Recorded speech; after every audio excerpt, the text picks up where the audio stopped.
BN ನ್ಯೂಸ್ಗೆ ಸ್ವಾಗತ. ನಾನು ಸ್ನೇಹರಾಜ್. ಇಂದಿನ ಮುಖ್ಯಾಂಶಗಳು.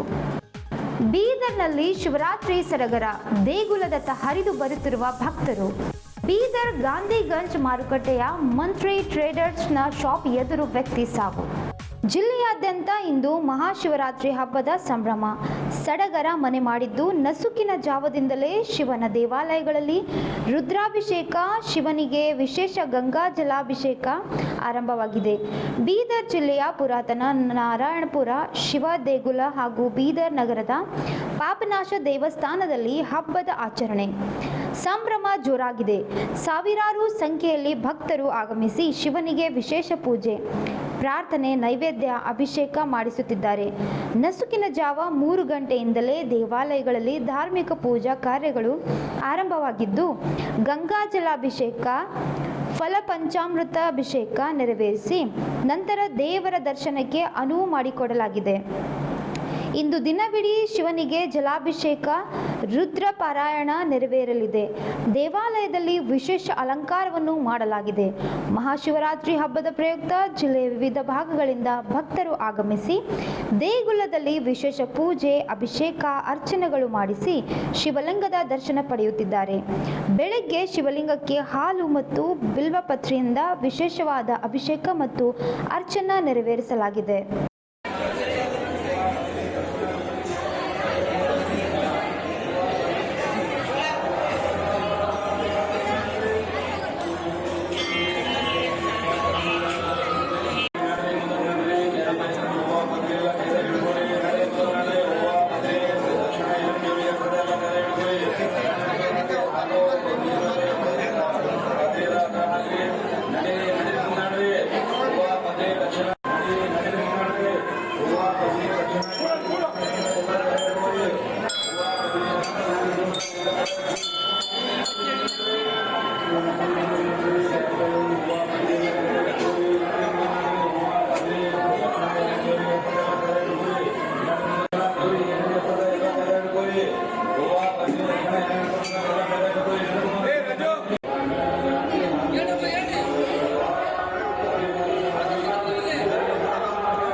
ಓಂ ಶಿವಾಯ ನಮಃ. ಓಂ ಶಿವಾಯ ನಮಃ. ಓಂ ಶಿವಾಯ ನಮಃ. ಓಂ ಶಿವಾಯ ನಮಃ. ಓಂ ಶಿವಾಯ ನಮಃ. ಓಂ ಶಿವಾಯ ನಮಃ. ಓಂ ಶಿವಾಯ ನಮಃ. ಶಿವಾಯ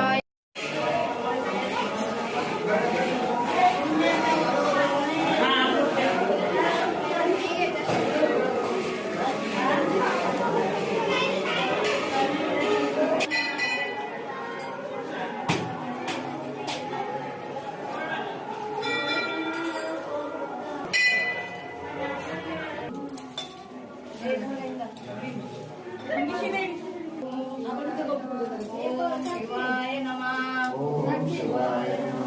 ಶಿವಾಯ ನಮಃ. ಓಂ ಶಿವಾಯ ನಮಃ. ಓಂ ಶಿವಾಯ ನಮಃ. ಓಂ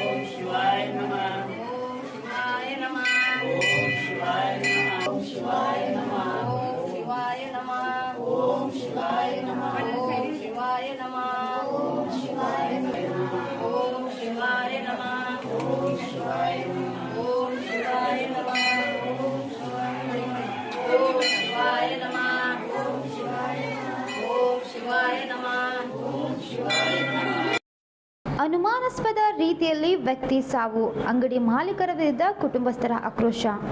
ಬೀದರ್ ಗಾಂಧಿಗಂಜ್ ಮಾರುಕಟ್ಟೆಯ ಮಂತ್ರಿ ಟ್ರೇಡರ್ನ ಶಾಪ್ ಎದುರು ವ್ಯಕ್ತಿಯ ಸಾವು. ಮೃತನ ಸಾವಿಗೆ ಅಂಗಡಿ ಮಾಲೀಕರೇ ಕಾರಣ, ನಮಗೆ ನ್ಯಾಯ ಕೊಡಿಸಿ ಎಂದು ಕುಟುಂಬಸ್ಥರ ಅಳಲು. ಬೀದರ್ ತಾಲೂಕಿನ ಕಾಶೆಂಪುರ್ ಬಿ ಗ್ರಾಮದ ರವಿ ಮಚ್ಕೂರಿ 32 ವರ್ಷದವನು ಸಾವನ್ನಪ್ಪಿದ್ದಾನೆ. ಅಂಗಡಿ ಎದುರು ಇಡಲಾಗಿದ್ದ ಉಪ್ಪಿನ ಮೂಟೆಗಳ ಮಧ್ಯೆ ಸಾವನ್ನಪ್ಪಿದ್ದ ರವಿ ಮಚ್ಕೂರಿ ಗಾಂಧಿಗಂಜ್ ಮಾರುಕಟ್ಟೆ ವ್ಯಾಪ್ತಿಯ ಅಂಗಡಿಗಳಲ್ಲಿ ಕೂಲಿ ಕೆಲಸ ಮಾಡ್ತಿದ್ದ ರವಿ ಕೂಲಿ ಕೆಲಸ ಮಾಡುವಾಗಲೇ ಸಾವನ್ನಪ್ಪಿದ್ದಾನೆ. ಉಪ್ಪಿನ ಮೂಟೆ ಹಾಕಿಕೊಂಡ್ರೆ ಯಾರಾದರೂ ಸಾಯ್ತಾರಾ? ಅಂಗಡಿ ಮಾಲೀಕರೇ ಹೊಡೆದು ಹಾಕಿದ್ದಾರೆ, ಕುಟುಂಬಸ್ಥರ ಆರೋಪ. ಮಂತ್ರಿ ಟ್ರೇಡರ್ ಶಾಪ್ ಎದುರು ಕುಟುಂಬಸ್ಥರ ಆಕ್ರೋಶ. ಸಾವನ್ನಪ್ಪಿದ್ದಾಗ ನಮಗೆ ತಿಳಿಸಬೇಕಿತ್ತು, ನಾವು ಬರುವುದಕ್ಕೂ ಮೊದಲೇ ಯಾಕೆ ಮೃತದೇಹ ಎತ್ತಿದ್ರು? ನಾವು ಬರುವವರೆಗೂ ಮೃತದೇಹವನ್ನು ಮುಟ್ಟಬಾರದಿತ್ತು. ಅಂಗಡಿ ಮಾಲೀಕರ ವಿರುದ್ಧ ಆಕ್ರೋಶ. ಗಾಂಧಿಗಂಜ್ ಪೊಲೀಸ್ ಠಾಣೆ ವ್ಯಾಪ್ತಿಯಲ್ಲಿ ಘಟನೆ ನಡೆದಿದೆ. ಬಂದರ್ ಕೆಲ್ಸಕ್ಕಂತೆ ಬಂದ ಚೀಲ ಹಾಕೊಂಡು ಮೈ ಮೇಲೆ ಬಿದ್ದಾರ ಸರಿ ಹೋಗ್ಯಾರ ಅಂತ ಹೇಳತ್ತೆ. ಎಲ್ಲಿ ಬಿ ಕೆಲಸ ಯಾರ ಹತ್ರ ಅವ್ರ ಮೇಲೆ ಹೋಗೋದು ಕೆಲಸ ಮಾಡ್ತೀರಿ, ಒಂದೇ ಥೋಲಿ ಅಂತ ಮಾಡ್ತೀರಿ ಕೆಲಸ. ಆಯ್ತು ನಮಗೆ ಮುಂಜಾನೆ 10ಕ್ಕೆ ಹಂಗೆ ಕುನಾಗ್ಯದ್ರಿ. ನಾ ಬಿ ಕೆಲ್ಸಕ್ಕೆ ಹೋಗಿದ್ದೆ ಬೇರೆ ಕಡೆ. ಕುನಾಗೋದು ನಮ್ಮ ಅತ್ತೆ ಬಂದು ಕರ್ಕೊಂಡು ಬಂದಾರ ನನಗೆ. ನನ್ನ 3 ಮಕ್ಕಳು ಸಣ್ಣ ಮಕ್ಕಳು ಅವ್ರಿ. ಅವು ನಾವು ಏನು ಹೊಲ ಇಲ್ಲ ಇಲ್ಲ ಏನಿಲ್ಲ, ಕೂಲಿ ಮಾಡಿದ್ರು ಹೊಟ್ಟೆ ತೊಟ್ಟದ ಇಲ್ದ್ರಿಲ್ಲ. ಅವ್ರು ಏನು ಹೇಳ್ತಾರೆ ಪೊಲೀಸರು ನಮ್ಗೆ ಹೇಳಿದ್ರಿ, ಹೇಳೋದು ನಾವು ತಂದು ಹಾಕಿದೆವು ಹಾಸ್ಪಿಟಲ್ಗೆ ಅಂತ ಅಂದ್ರಿ. ಅಂಬದು ಮತ್ತೆ ಕೇಳಿದ್ರು ಏನಂತಾರೆ ಅವರು, ನಮ್ಗೆ ಆ ದುಕಾನ್ ಹೆಸರೇ ಕುಣ ಇಲ್ಲ, ನಮ್ಗೆ ಗೊತ್ತಿಲ್ಲ ಅಂತ ಅನ್ನತ್ತಾರೆ ರೀ ಪೊಲೀಸರು. ಹಾಂ ರೀ, ಅವ್ರು ಒಯ್ದಾರ ಬಾಡಿ ಒಯ್ದಾರ ಕರೆ ಅಂತಂದ್ರೆ ಭೀ ನಮ್ಗೆ ಗೊತ್ತಿಲ್ಲ ರೀ ಆ ದುಕಾನ್ ಹೆಸರು ಅಂತ ಹೇಳ್ತಾರೆ ಅವರು. ಗೊತ್ತಿಲ್ದಾನೆ ನೀವು ಹ್ಯಾಂಗೆ ಬಾಡಿ ಎತ್ತದ್ರಿ ನೀವು? ಅದು ಹೆಣ ಅಲ್ಲೇ ಇರೋದಿತ್ತು, ಬಾಡಿ ಯಾಕೆ ಎತ್ತದ್ರಿ? ಬಜರಮ್ ಹೆಂಗೆ ಆಯ್ತು, ಬಾಡಿಗೆ ಹೆಂಗೆ ಹೋಯ್ದ್ರಿ ನೀವು ಅಂತ ಕೇಳಿದ್ರೆ ನಮ್ಗೆ ಗೊತ್ತಿಲ್ಲ ರೀ ಅಂತ ಅಂದ್ಕೇಸಿನ ಮತ್ತೆ ಫೋನ್ ಹಚ್ಚಿ ಇಲ್ಲಿ ಕರ್ಕೊಂಡು ಬಂದಾರ್ರಿ ತೋರ್ಸ್ಲಾಕ. ಇವ್ರು ಏನಂತಾರ್ರಿ, ನಮ್ಗೆ ಕುನ ಇಲ್ರಿ ಅಂತ ಅಲ್ಲತ್ತಾರ ಅವ್ರು. ಕುನ ಇಲ್ಲ ಅಂದ್ರೆ ಈಗ ಒಂದು ಉಪ್ಪಿನ ಚೀಲ ಅದ ಅಂದ್ರೆ ಮೈ ಮೇಲೆ ಹಾಕೊಂಡ್ರಿ ಏನು ಜೀವ ಹೋಯ್ತದ್ರಿ? ನಾ ಬಿ ಒಂದು ಉಪ್ಪಿನ ಚೀಲ ಅದ ಜೀವ ಹಾಕಿದ್ರೆ ಜೀವ ಹೆಂಗೆ ಹೋಯ್ತದ ಅಂತ ನಾನು ಅಲ್ಲತ್ತಿದ್ದೀನಿ. ಇವ್ರಿಗೆ ಇವರು ದುಕಾನ್ದಾರ ಹೊಡೆದು ಹಾಕಿದ್ರಿ, ನೀವು ಹೊಡೆದು ಹಾಕಿದ್ರಾಯ್ತು. ಕೈ ಎಲ್ಲ ವಂಕ್ ಆಗ್ಯದ್ರಿ, ಕೈ ಎಲ್ಲ ವಂಕ್ ಆಗ್ಯದ ನೋಡಿದಾರೆ ಇವ್ರು. ಕೈ ಎಲ್ಲ ಫೋನ್ನಾಗೆಲ್ಲ ತೋರ್ಸ್ಲತ್ತು ವಂಕ್ ಆಗ್ಯದ ಕೈ ಎಲ್ಲ. ಇವ್ರು ದುಕಾನ್ದಾರ ಹೊಡೆದು ಉಪ್ಪಿನ ಚೀಲ ಎಲ್ಲ ಹಾಕ್ಯಾರ ಮ್ಯಾಲ. ಹಿಂಗೆ ನಮ್ಗೆ ಖುನ ಇಲ್ಲ ಅಂತ ಹೇಳಿ ಹಾರ್ಸಿ ಹೊಡಿತಾರ ಇವರು. ನಮ್ಮ ಹೆಸರು ನಂದಿನಿ ಅದ ರೀ. ನಮ್ಮ ಗಂಡ ಆಗ್ಬೇಕ್ರಿ, ಅವ್ರ ಹೆಣ್ತಿ ಇದ್ದೆ. ಅವ್ರ ಏಜು 32 ಇದ್ರೈತ್ರಿ, 32. ನಮ್ಮ ಕಾಶಾಪುರ. ದಿನ ಬರ್ತಾರ್ರಿ, ದಿನ ಬರ್ತಾರ. ಹೇಳಾದ್ರು ಮನೆಗೆ ಬರ್ತೀರಿ. ಹಾಂ ರೀ, ಇನ್ನ ಏನು ಕೊಟ್ಟಿಲ್ರಿ ಕಂಪ್ಲೇಂಟ್. ಹ್ಞೂ, ಪೊಲೀಸರೇ ಒಯ್ದಾರಂತ್ರಿ ಬಾಡಿ. ನಾವು ಇನ್ನೂ ಕಂಪ್ಲೇಂಟ್ ಮಾಡಿಲ್ಲ. ಇಂದಿನ ವಾರ್ತಾ ಪ್ರಸಾರ ಮುಕ್ತಾಯವಾಯಿತು. ಮುಂದಿನ ವಾರ್ತೆಗಳೊಂದಿಗೆ ಮತ್ತೆ ಭೇಟಿಯಾಗೋಣ. ಧನ್ಯವಾದಗಳು.